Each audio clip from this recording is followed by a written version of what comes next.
ہماری لوگوں سے ناراضگیاں ہیں، رشتہ داروں سے، عزیزوں سے، محلے داروں سے، کاروباری لوگوں سے، سیاسی اور دیگر ہماری ناراضگیاں بن جاتی ہیں۔ ہم اگر دیکھیں کہ ہمارے جو ناراض لوگ ہیں، جن سے ہم ناراض ہیں یا جو ہم سے ناراض ہیں، تو ہم کہیں گے کہ یہ کاروباری وجہ سے ناراضگی ہوئی ہے، یہ رشتہ داری کی وجہ سے ناراضگی ہوئی ہے، یہ محلے کی وجہ سے ناراضگی ہوئی ہے، یہ فلاں فلاں فلاں فلاں۔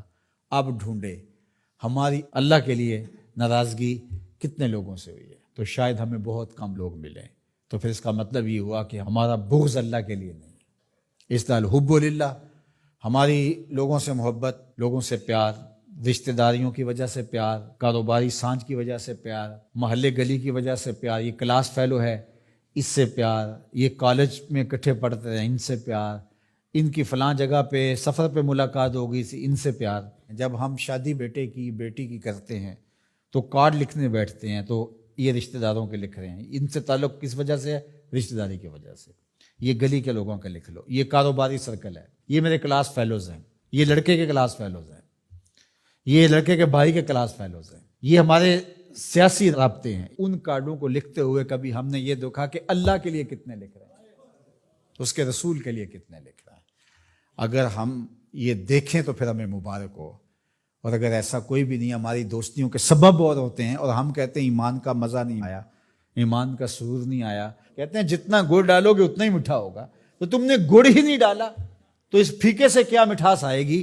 تو یہ گڑ تو تم نے ڈالنا تھا۔ احب الاعمال کا، افضل الاعمال کا، الحب فی اللہ والبغض فی اللہ، تمہاری لوگوں سے محبت بھی اللہ کے لیے، تمہاری لوگوں سے دشمنی بھی اللہ کے لیے۔ اللہ اکبر۔ تو ہم نے وہ معیار ہی مقرر نہیں کیا، تو پھر اس کا لطف اور اس کی حلاوت کیسے نصیب ہوگی؟ رسول کریم صلی اللہ علیہ وسلم نے ارشاد فرمایا کہ لا یحق العبد حقیقت الایمان حتی یغضب للہ و یرضى للہ، کوئی شخص ایمان کی حقیقت اور حلاوت اور لطف اور مزہ نہیں پا سکتا جب تک لوگوں کے ساتھ اس کی ناراضگی بھی اللہ کے لیے ہوتی ہے، لوگوں کے ساتھ صلح بھی اور محبت بھی اللہ کے لیے ہوتی ہے۔ اللہ اکبر۔ فَإِذَا فَعَلَ ذَلِكَ اسْتَحَقَّ حقیقت، اور اگر کوئی شخص ایسا کر لیتا ہے، اس سے اس کی لوگوں کے ساتھ محبت اور نفرت کا معیار، اللہ کے لیے محبت اور نفرت ہے معیار یہ ہے، تو پھر وہ حقیقت ایمان کا نور پا جاتا ہے۔ پھر کیا ہوتا ہے کہ جب ایسے لوگوں کے ذکر اور ان لوگوں کی بات چھڑے یا ان لوگوں کے پاس جائیں تو وہاں بیٹھ کر کے تمہیں اللہ کی یاد آ جاتی ہے۔ اور پھر دوسری بات ہے، جب تم اللہ کا ذکر کر رہے ہو، اللہ کا ذکر کرتے کرتے ان لوگوں کی یاد آ جاتی ہے، یعنی ذکر الہی میں یہ یاد آتے ہیں اور ان کی یاد میں رب یاد آتا ہے۔